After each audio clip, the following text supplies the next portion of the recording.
कौरवों के अंत के लिए सिर्फ महाभारत को नहीं जाना जाता है, बल्कि यहीं से श्री कृष्ण के अंत की भी शुरुआत हुई थी।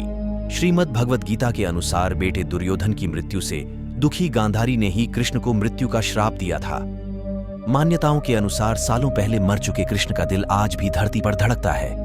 माना जाता है कि जब महाभारत के युद्ध के 36 साल बाद श्री कृष्ण एक पेड़ के नीचे योग समाधि ले रहे थे, तभी जरा नाम का एक शिकारी एक हिरण का पीछा करते वहां पहुंच गया और उसने श्री कृष्ण के हिलते हुए पैरों को हिरण समझ लिया और तीर चला दी।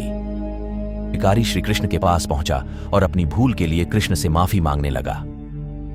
समझाया कि उनकी मृत्यु निश्चित थी और श्री कृष्ण ने कहा कि त्रेता युग में लोग मुझे राम के नाम से जानते थे।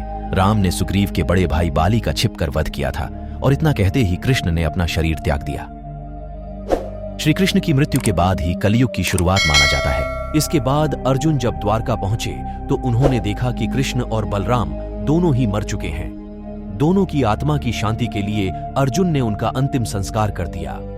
वही कहा जाता है कि श्री कृष्ण की मृत्यु के बाद उनका पूरा शरीर जलकर राख हो गया, लेकिन उनका हृदय राख नहीं हुआ। पांडवों के जाने के बाद पूरी द्वारका नगरी समुद्र में समा गई थी। भगवान श्री कृष्ण के जलते हुए हृदय सहित सब कुछ पानी में बह गया और श्री कृष्ण का हृदय एक लोहे के मुलायम पिंड में तब्दील हो गया। माना जाता है कि अवंतिकापुरी के राजा इंद्रद्युम्न भगवान विष्णु के बड़े भक्त थे और उनके दर्शन पाना चाहते थे। एक रात उन्होंने सपने में देखा कि भगवान विष्णु उन्हें नीले माधव के रूप में दर्शन देंगे। राजा अगली सुबह नीले माधव की खोज में निकल पड़े। जब उन्हें नीले माधव मिले तो वे इसे अपने साथ ले आए और भगवान जगन्नाथ मंदिर की स्थापना कर दी। एक बार नदी में नहाते हुए राजा इंद्रद्युम्न को लोहे का एक मुलायम पिंड मिला, तो लोहे के नरम पिंड को तैरता देख राजा आश्चर्य में पड़ गए। इस पिंड को हाथ लगाते ही उन्हें कानों में भगवान विष्णु की आवाज सुनाई दी। भगवान विष्णु ने राजा इंद्रद्युम्न से कहा, यह मेरा हृदय है जो लोहे के एक मुलायम पिंड के रूप में हमेशा जमीन पर धड़कता रहेगा। राजा तुरंत उस पिंड को भगवान जगन्नाथ मंदिर ले गए और सावधानी के साथ उसे मूर्ति के पास रख दिया। राजा ने उस पिंड को देखने और छूने से सभी को इनकार कर दिया। ऐसा कहा जाता है कि पिंड के रूप में मौजूद कृष्ण के दिल को आज तक कोई देख या छू नहीं पाया है। मान्यताओं के अनुसार श्री कृष्ण का दिल आज भी भगवान जगन्नाथ के मंदिर में रखा गया है और आज तक इसे किसी ने नहीं देखा।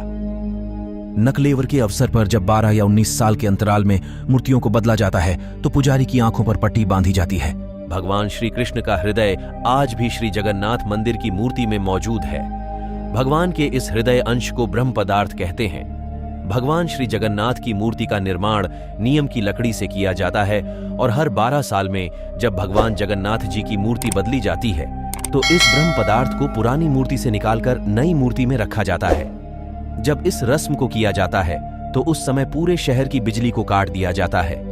इसके बाद मूर्ति बदलने वाले पुजारी भगवान के कलेवर को बदलते हैं। कहा जाता है कि इस मूर्ति के नीचे आज भी भगवान श्री कृष्ण का हृदय धड़कता है। भगवान कृष्ण का हृदय बदलते समय बिजली काटने के साथ ही पुजारी के आंखों पर पट्टी बांध दी जाती है और हाथ में दस्ताने पहना दिए जाते हैं। इसके पीछे यह मान्यता है कि अगर किसी ने गलती से भी उसे देख लिया तो उसकी मृत्यु हो जाएगी। इसलिए रस्म निभाने से पहले पूरी सतर्कता बरती जाती है। मूर्ति बदलने वाले पुजारी कहते हैं कि जब भी यह प्रक्रिया की जाती है तो उस समय ऐसा एहसास होता जैसे कलेवर के अंदर खरगोश फुदक रहा हो।